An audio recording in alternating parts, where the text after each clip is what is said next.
What is up, guys, and welcome back for another video. In this video, I want to share with you guys a business model that will allow you to start any business at a minimal cost. And I'm going to call this rapid business model testing. So it's going to kind of coincide with two different things, two concepts to help you start a business with less capital and get market validation way faster than you typically would the traditional path of starting a business, right? And what is that traditional path of starting a business?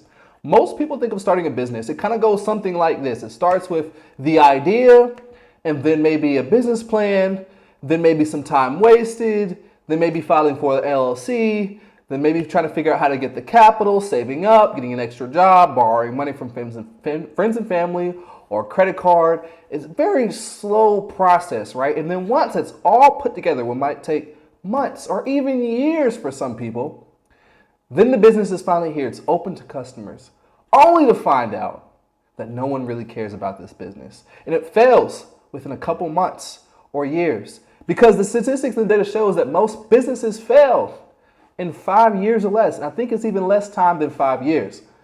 So with that being said, the statistics, the odds are not in your favor as a small business owner. So what can you do differently to improve your chances of success in business in today's day and times, right?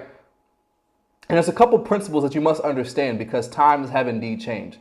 Success in business, there's a new formula than in the past, and one that you must employ, and that's smart to employ. And it is, without any further ado, the middleman business model, right? Which is actually not that new, right? It's kind of, the middleman has been around for forever.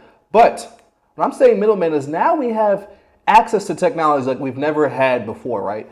We can communicate with people across the world through things like FaceTime and Zoom. And so everyone is connected in a way that we haven't been before, right? But that allows us to take advantage of what are called market gaps, right?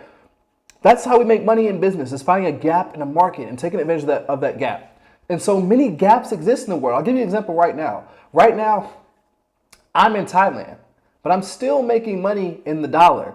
But the dollar goes further in Thailand because our currency is stronger. That is a market gap. So I get to have a little bit of lifestyle savings, right, as far as money goes, but I don't really have to give up anything as far as, like, you know, I still can eat well and enjoy nice things, but I just don't have to spend as much as it costs in the US. That's a market gap, right? So that example is shown in many different areas, and the idea of market gaps can be explained in different ways. But the way that you can start this business model can be both for digital businesses and physical businesses that you may be interested in starting.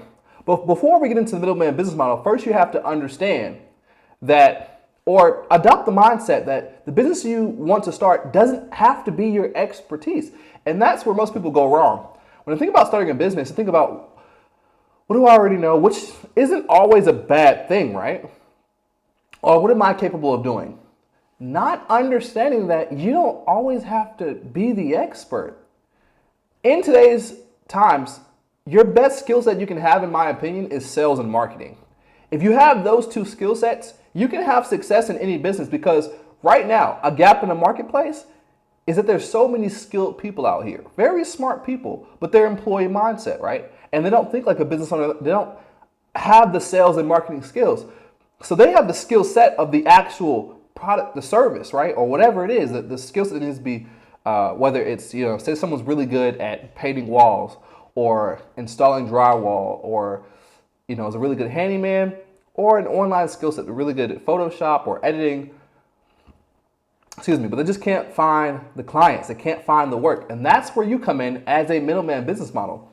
So say you want to start, let's just go to painting company, right? You're thinking to yourself, well, I don't have any experience painting. I don't know how to paint. How long would it take me to have to paint? And then I got to do this and buy equipment. And then you don't have to do any of that. So right now, let's say we go on Craigslist.com, right? And we go to the resume section. This is a section on Craigslist. People looking for work. Every day, every hour, I always see someone, you know, looking for work. I'm a skilled painter looking for work. I'm a skilled this looking for work. Ding, ding, ding, ding, ding. Market gap, right? If they were of a business mindset, they wouldn't be on Craigslist right now in the resume section. That shows that they are an employee mindset. Nothing wrong with being employed. We need employees, right? We need certain people to be employees. Everyone can't be an entrepreneur, right? So entrepreneurship in itself is another market gap. Everyone doesn't want to be an entrepreneur, and that is a beautiful thing, because if everyone wanted to be an entrepreneur, that means that at the same time, everyone would also be an employee. We need both to exist in this world of capitalism so we can all make money, right? Some people want the certainty of a job. Some people love the uncertainty and the freedom of entrepreneurship, or the ability to reach beyond what a job would allow you. So say there's two models. I want to start this painting company. I can go the traditional route. I have to learn how to paint. It might take a few, weeks to months. I have to find someone to teach me. I have to practice on other people's homes, blah, blah, blah, get all the equipment. X, Y, Z, boom, finally I'm started months down the road. But speed is what we want. We want speed when starting a business. The faster we can get a business from idea to concept to someone can actually purchase a service or product, the faster it can get validation, or it can be invalidated. Why is that good? Why is speed good for that way? Because so many people sit on business ideas for so long, only for them to be crap or not that good. And then they have to take it back in and improve it. And then it takes months again. And then it's back out here. And then more improvements. So you need speed. How can I just get this idea in the form of a business quickly as possible so I can get market feedback and make improvements? The faster you make improvements, the faster business can grow and you can have success. So speed, back to the painter business, right? So instead of me learning how to paint and doing all of these different things, I would go on Craigslist.com. I would look for people who are already good at painting, right? And all I would do is create a brand, a face for the business. Now, maybe you want to carry insurance, or maybe you just make the person carry their own insurance. Who knows? It's up to you how you want to structure it. You know what I'm saying? Structure an LLC, hire them as like a 1099 contractor that works under like your brand, blase, right? Good stuff. Now, I'm going to start my company. I'm going to call it iWorks Painting and Co., whatever, right? I'm going to go on Facebook. And I'm going to also create a Google My Business page and start advertising my painting services, right? So I'm going to already negotiate a rate for that. I'm like, hey, Mr. Painter who's looking for work, what do you charge? They're going to come back with a price and tell you, all right, I charge this per square foot, blah, blah, blah. I'm like, okay, great. Maybe we negotiate it. Maybe I get him to come down a little bit. Cool. I take his base price. I then go for my advertising. Obviously, I'm going to have to mark the price up. I start getting clients in. I just send him out to do the work, right? I just send him out to do the work.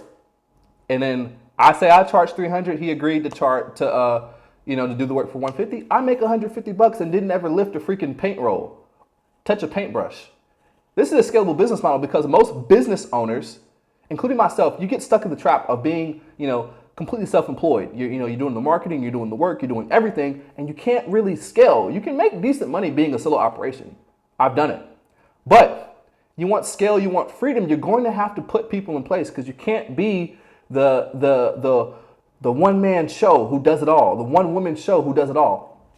You got to be able to build a team, whether that be through the use of technology or people or a combination of both, which in these days and times you want both technology and humans. You want them to work together for the ultimate systems and automation, right? So that is just an example of the way to do it in the physical world. So hopefully it'll open up your mind for you think to yourself, okay, like I just took out all the different capital and structuring that you were thinking about for starting a business. Now think about other businesses. There's people who already have equipment or who already have the skill set. How can you access that knowledge? And how can you just then focus on systems, marketing, and sales? And if you could do that, then you could start any business without ever having the skill set, right? So let's take this to the online world. So I want to start an online business. Well, now we just got to find people who can do certain skill sets. Where I recommend to go for this is Fiverr.com. I have been using Fiverr.com for many years now to get countless things. I mean, I recently had my website debugged because it got attacked by malware. They went in and fixed it, added security. I've had Fiverr make logos and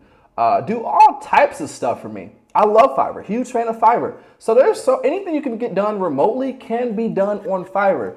So I want you to start in 2023. I want you to adapt the mindset that I don't have to be the expert. Excuse me. The fastest way to grow is to start thinking outside of yourself. How can you just be an organizer or a delegator? That's the better word. How can you be a delegator for people? And if you can become a better delegator, then you can start anything. You just got to know how to be basically a matchmaker. So any idea you have, when you start thinking, well, I don't know how to do that. Who cares? Find someone who does. One of the most powerful principles I heard in the book I read was who, not how. I'm gonna say it again. Who, not how. So many people think how. How takes time, right? When we talk about this equation of success, success to me would equal sort of equation of, so I wrote down a formula for success a few months ago on my Instagram story. And here's exactly what I came up with. I put a screenshot, but I'm also gonna read that to you. I'm gonna look at my computer real quick so I get it correctly, exactly how I told it. So the formula for success is start plus consistency equals outcome. Then you got outcome plus patience times reinvesting equals better outcome. Better outcome plus systems plus teams equals even better outcome. Even better outcome times consistency divided by time equals success. Bit of a little bit maybe complicated formula, but overall pretty simple in understanding, right? In principle. So we're starting this, we're taking this formula of success and applying it to like this middleman business model is start, right? So many people overwhelm the starting process because they have all these different variables. If you take all the variables, you're more likely to start, right? And so when you're more likely to start, you're more likely to get an outcome. There we go. Now we're already on the way. We've already got the ball rolling on our way to success.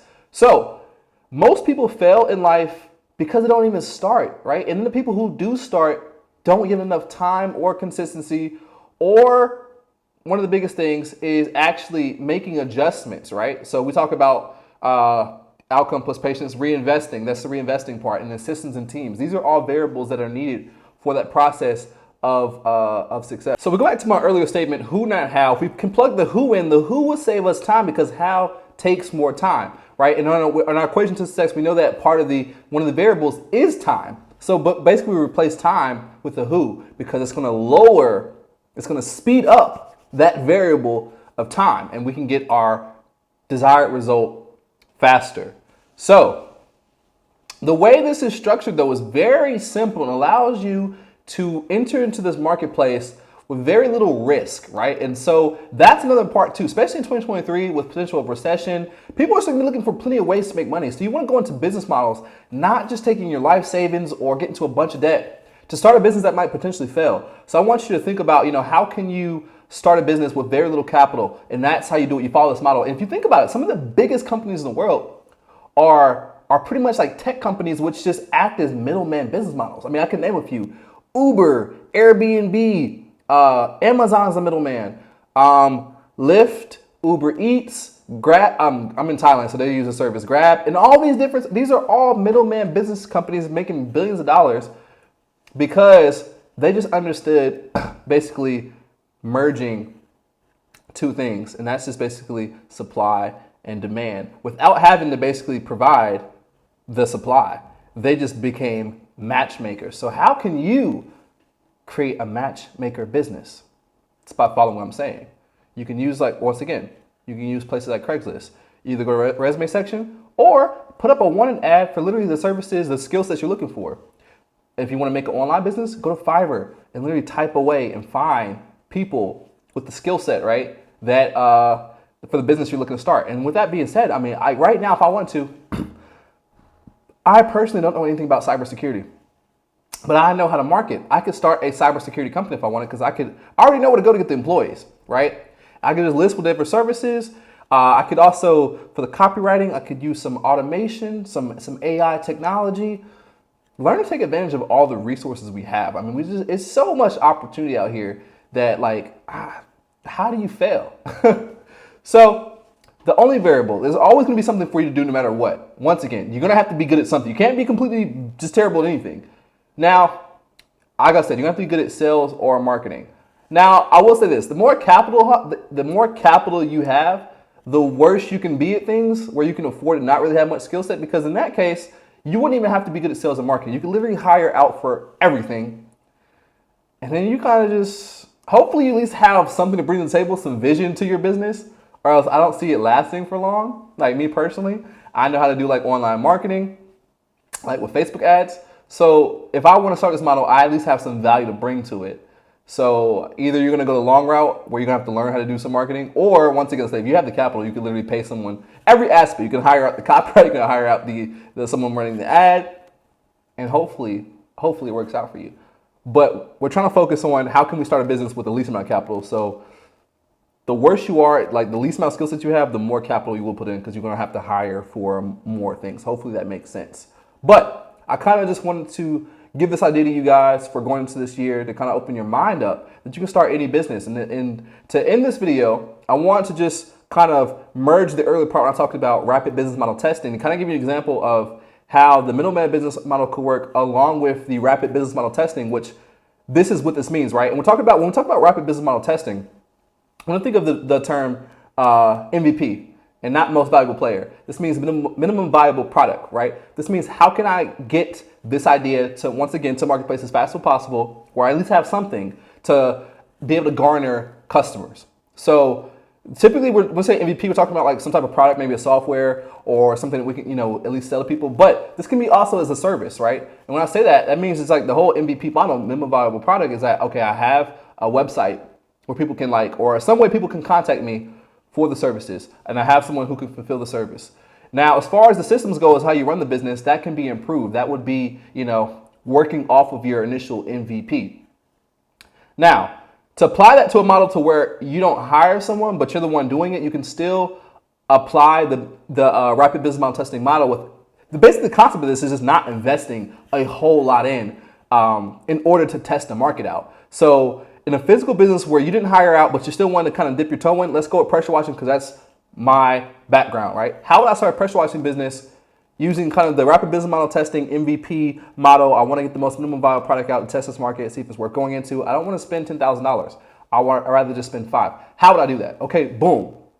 Once again, it's going to go back to marketing. So I'm going to create a brand. So let's say I get a brand up. I'm able to do a website, do it on my own, get a logo done for $15, whatever. Boom, I have my branding. I'll put up a Google My Business page, free. I'll do Facebook, create a Facebook page, free. I'll set aside like $100 for running Facebook ads. Maybe I'll kill like $50 to print flyers, stuff like that. Boom, I'm doing marketing because the lifeline of any business is customers, right? If you don't have any customers, I don't care if you have the fanciest equipment, knowledge, it doesn't matter if you don't have customers. So the biggest thing is we got to get eyes on our business. Attention, where attention goes, money flows. So we need to get people looking and knowing about our business. That's what we want to do, physical and online marketing. Excuse me. Okay, boom. You're like, what about the equipment? Well, I would just rent equipment. I wouldn't go all in buying equipment. I would just literally rent equipment. But I wouldn't rent equipment until after I've gotten interest. So literally with this business model, you really wouldn't lose anything, especially if you had credit. You wouldn't even have to come out of pocket at all. You would literally just do the marketing, create your little brand, get eyes on your business. And then once you actually have some appointments, some interest, you go out, do the quotes, line everything up, and then boom, then you go rent the pressure washer and go execute the work. But that way, or if you didn't even want to, if you just wanted to find out if people were interested, you would literally just create the brand and do marketing and not even have the equipment at all. And when people actually came to you and are like, they actually wanted to book, then you would have a decision to make. Do I follow through with this, or do I make up some excuse as to why? You can be like, just make up something. I don't really care. I would just, sorry, our equipment is down. We're having having to undergo some emergency maintenance on our equipment. Had something, unexpected happen, and we can book you further out. Or you don't even have to say that. You can say, hey, we're, we have a big project come out. We're booked out for a couple of weeks. Would you mind being here? That gives you time to maybe do a little bit of practice, more research, and then get the equipment. Boom! If I provide some value in the video, please leave a like, subscribe, leave a comment. Greatly appreciate it because it helps the algorithm, helps me reach more people. And if you like this video and want more videos like this, I'm more than happy to produce them. Let me know. Let me know below, yo. All right, I'm done. That went a little too far. But in conclusion, guys, if you want to learn how to run Facebook ads, I do have a Facebook ads crash course below. You can access it for $49. Just click the link right there, right below the video. And yeah, you'll learn how to run Facebook ads so you can apply this middleman business model or rapid business model testing and create your MVP and start making some money, some cheddar. Anyway, see you next video, guys. Peace out.